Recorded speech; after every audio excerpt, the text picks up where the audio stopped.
हिमाचल प्रदेश की सभी परीक्षाओं के लिए बहुत ही महत्वपूर्ण ये प्रश्न है, क्योंकि ये प्रश्न वो हैं जो पिछले 5 से 10 सालों से पूछे जा रहे हैं। तो डायरेक्टली इनडायरेक्टली यहीं से प्रश्न आते हैं, चाहे टॉपिक्स आप पढ़ लो अच्छे से या फिर उन क्वेश्चंस को एनालाइज कर लो। हर एक क्वेश्चन को खुद अटैम्प्ट किया करो, ऐसा लगना चाहिए कि आप खुद सॉल्व कर रहे हैं। अगर किसी क्वेश्चन में प्रॉब्लम आती है फिर उसके बाद रिसर्च करो उसके ऊपर।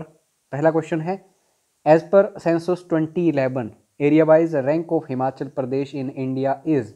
जनगणना 2011 के अनुसार भारत में हिमाचल प्रदेश का क्षेत्र अनुसार क्रम है। तो उस टाइम 18वां था। ठीक है, डी ऑप्शन बिल्कुल सही होगा।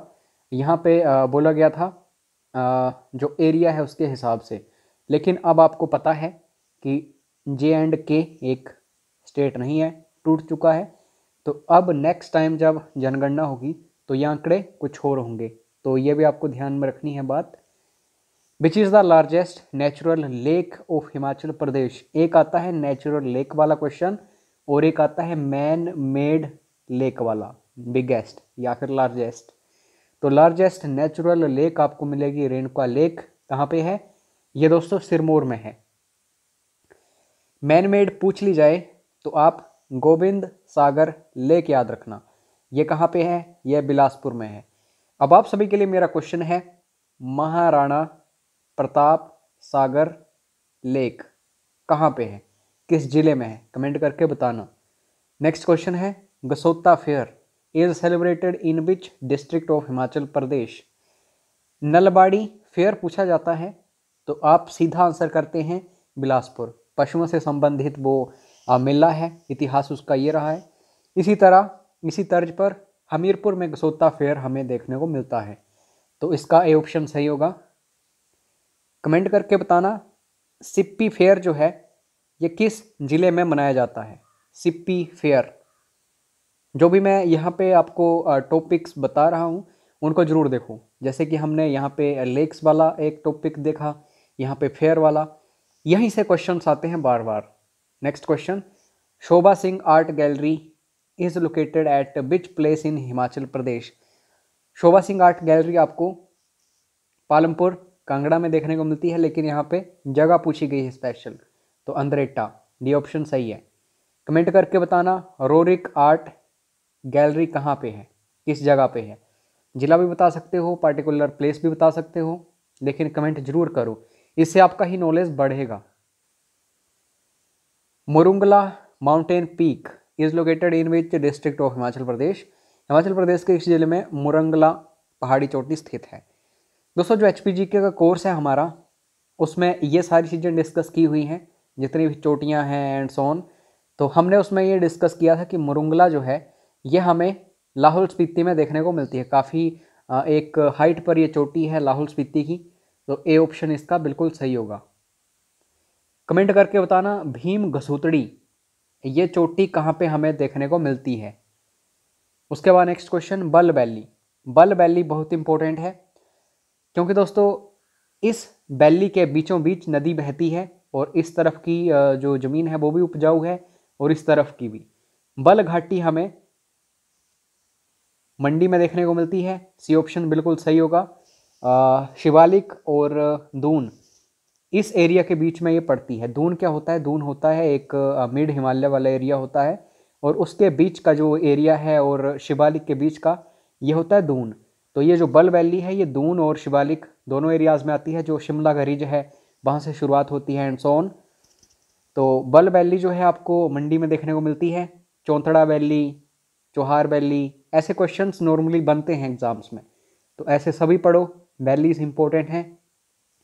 और पत्थर का खेल ये बहुत ज़्यादा इंपॉर्टेंट है। हलोग में हमें देखने को मिलता है ये पत्थर का खेल। इसके बारे में क्या है? पत्थर का खेल जब आप कह सकते हैं ऑर्गेनाइज किया जाता है तो पत्थर मारे जाते हैं एक दूसरे के लिए, और पत्थर तब तक मारे जाते हैं किसी का ब्लड ना निकल जाए। तो जैसे ही ब्लड निकलता है तो उस टाइम जो देवता हैं उनकी कृपा जो है वो लोगों के ऊपर हो जाती है। तो ये मान्यता है वहाँ के लोगों की। तो आपको याद रखना है, जो पत्थर का खेल है फेयर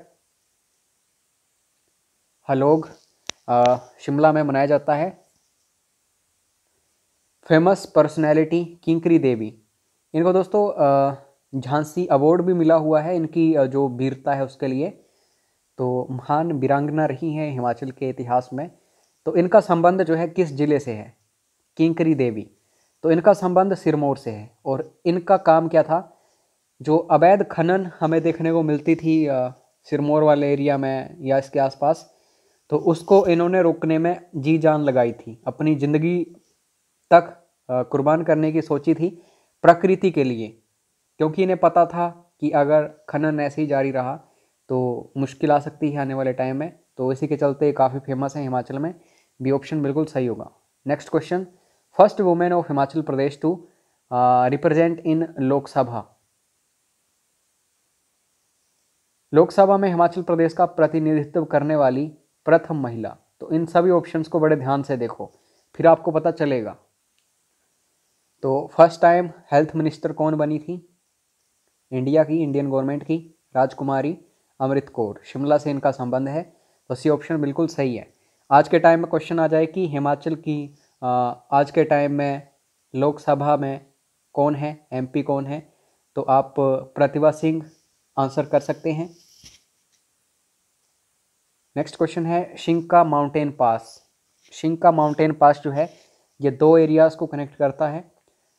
तो ये वाला एरिया तो हो गया किन्नौर, ठीक है, हिमाचल का।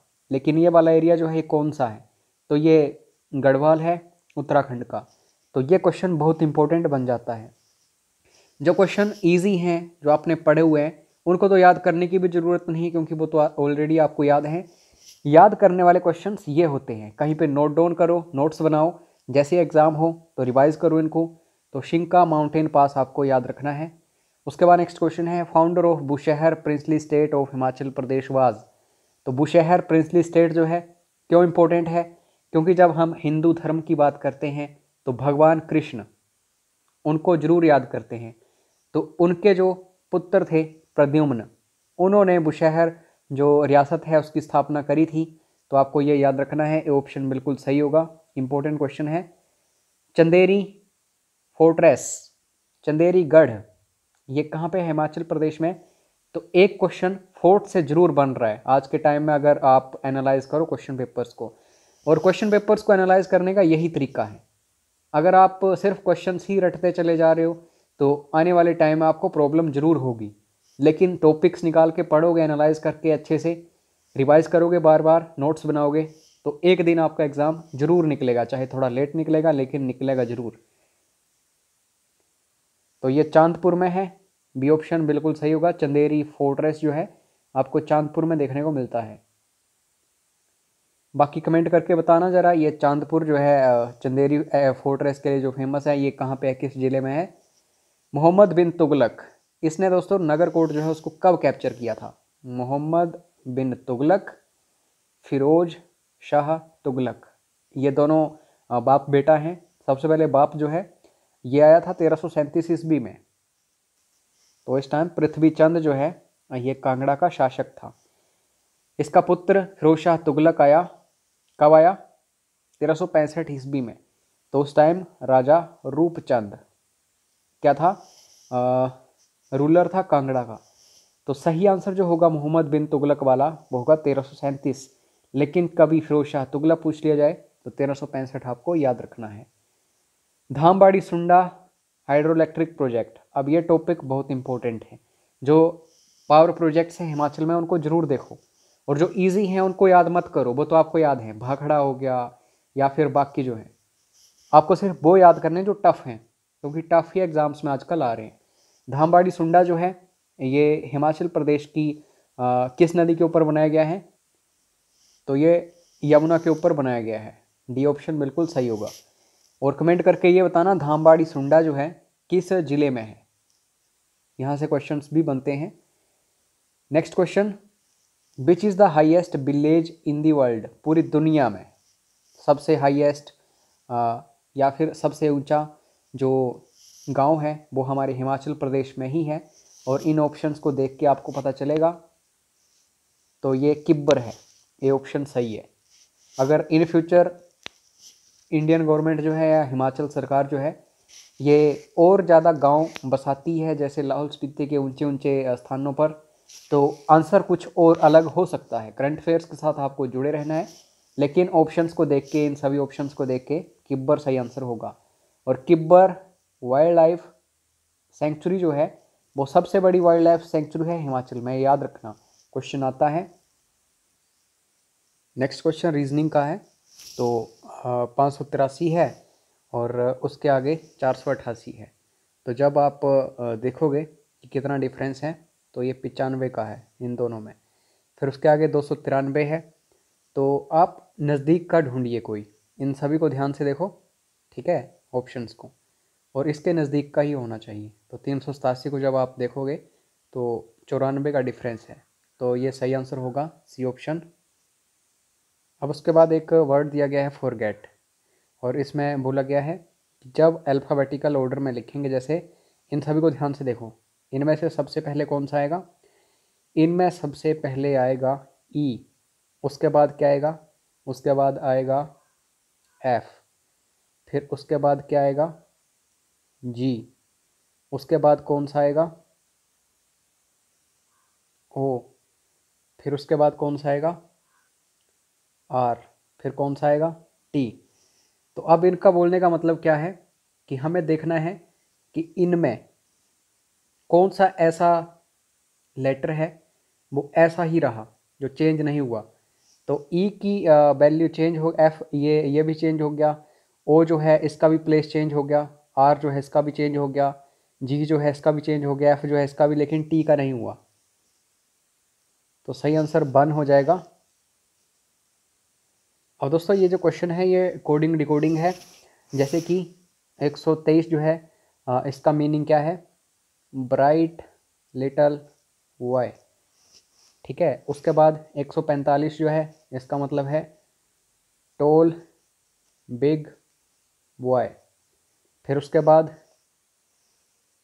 637 का मतलब है ब्यूटीफुल लिटल फ्लावर।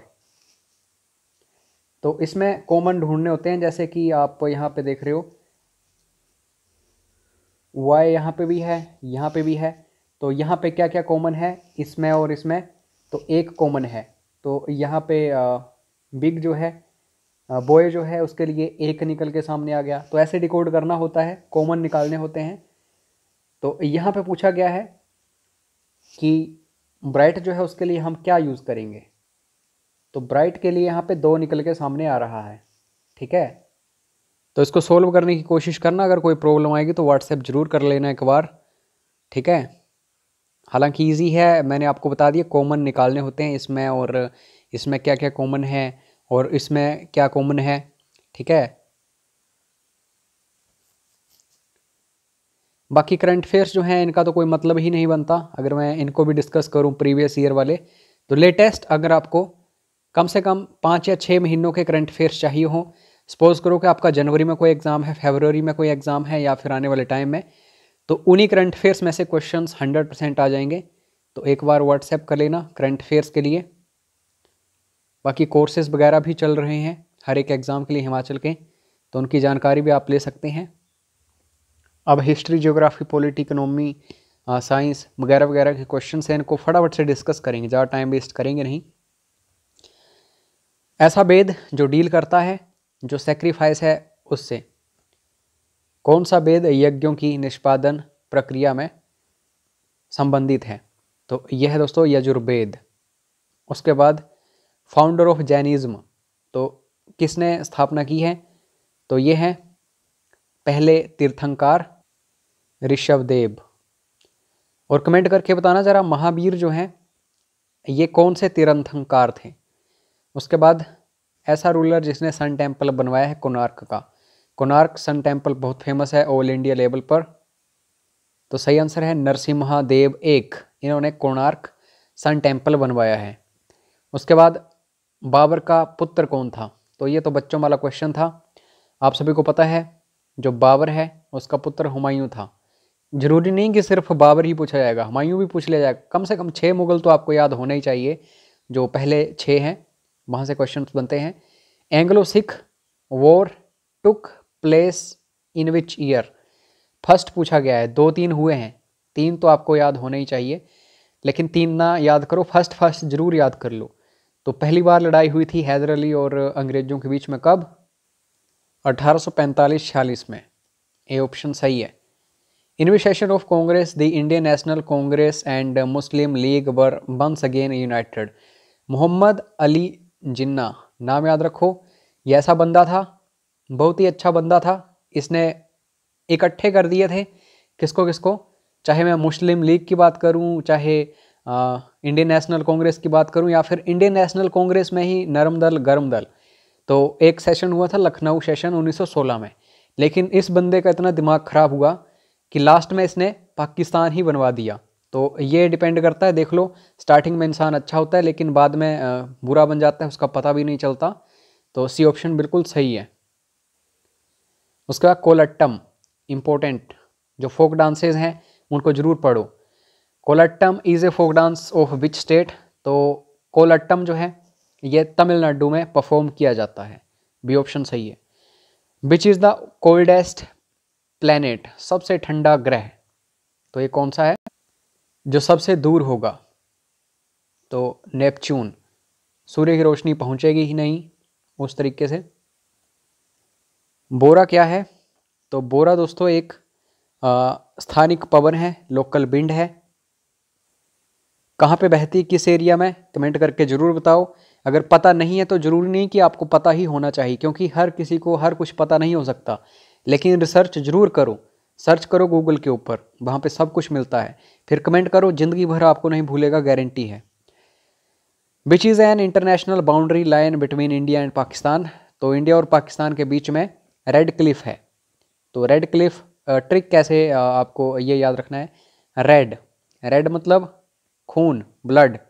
तो ब्लड कब देखने को मिला था, खून खराबा कब हुआ था? जब विभाजन हुआ था, तो इंडिया एंड पाकिस्तान। उसके बाद चाइना की बात करें, चाइना और इंडिया, तो मैकमोहन। तो मैकमोहन में चाइना यहाँ पे दिख रहा है सी, तो ये याद रखो। सी इसमें भी था लेकिन इसमें थोड़ा अलग है, यहाँ भी कैपिटल लेटर है, यहाँ भी कैपिटल लेटर है, और बीच में छोटा सा सी है, तो ऐसे में चाइना याद रखो। बेस्ट फ्लोइंग रिवर, अच्छा बेस्ट फ्लोइंग रिवर होती क्या सबसे पहले तो ये देखो। आमतौर पे कोई भी नदी है या तो बंगाल की खाड़ी में जाएगी, पश्चिम बंगाल साइड, या फिर जो अरब सागर है उसमें जाएगी। तो इस तरफ जो जाएगी वो ईस्टर्न रिवर होगी, लेकिन इस तरफ जाएगी वो वेस्टर्न रिवर होगी। तो ऑप्शंस को देखो, लूनी नदी है, कावेरी है, कृष्णा है, महानदी है। तो ये नदियाँ जाती हैं ईस्ट की तरफ, लेकिन लूनी नदी जाती है वेस्ट की तरफ। तो अरब सागर में जाके गिरती है लूनी नदी, ये ऑप्शन सही होगा। विच divide India into 2 almost equal climatic zones? Bharat को लगभग 2 समान जलवायु क्षेत्रों में विभाजित करता है। तो ये सपोज करो पूरा वर्ल्ड है, मतलब पृथ्वी है, ग्लोब है, तो यहाँ पे ट्रॉपिक ऑफ कैप्रिकॉर्न मिलती है हमें, मकर रेखा, यहाँ है भूमध्य रेखा, इसको ऐसे मैं करता हूँ बिल्कुल नीचे जैसे सेंटर में, ठीक है। और यहाँ पे आपको मिलती है ट्रॉपिक ऑफ कैंसर, यानी कि कर्क रेखा। तो भारत जो है, भारत किस तरफ है? ईस्ट की तरफ है और नॉर्थ की तरफ है, यहाँ जैसे, ठीक है। तो ये भारत है, तो जो ट्रॉपिक ऑफ कैंसर है इसको 2 भागों में बांटती है। आपको होता है मध्य प्रदेश वगैरह से होके निकलती है ये, तो यही पूछा गया था यहाँ पे। ट्रॉपिक ऑफ कैंसर सही आंसर होगा कर्कवृत्त, ये भारत को 2 भागों में बांटता है। Which part of Indian constitution deals with fundamental rights of Indian citizens? तो फंडामेंटल राइट्स यानी कि मूलभूत अधिकार जो है, ये भाग किस में है? 3 में है। और डीपीएसपी भाग 4 में है, और भाग 5 में क्या है, भाग 2 में क्या है, ये सारा सब कुछ आपको पता होना चाहिए। यहाँ से क्वेश्चंस आते हैं। कुल कितने भाग हैं भारत के संविधान में? कमेंट करके बताना।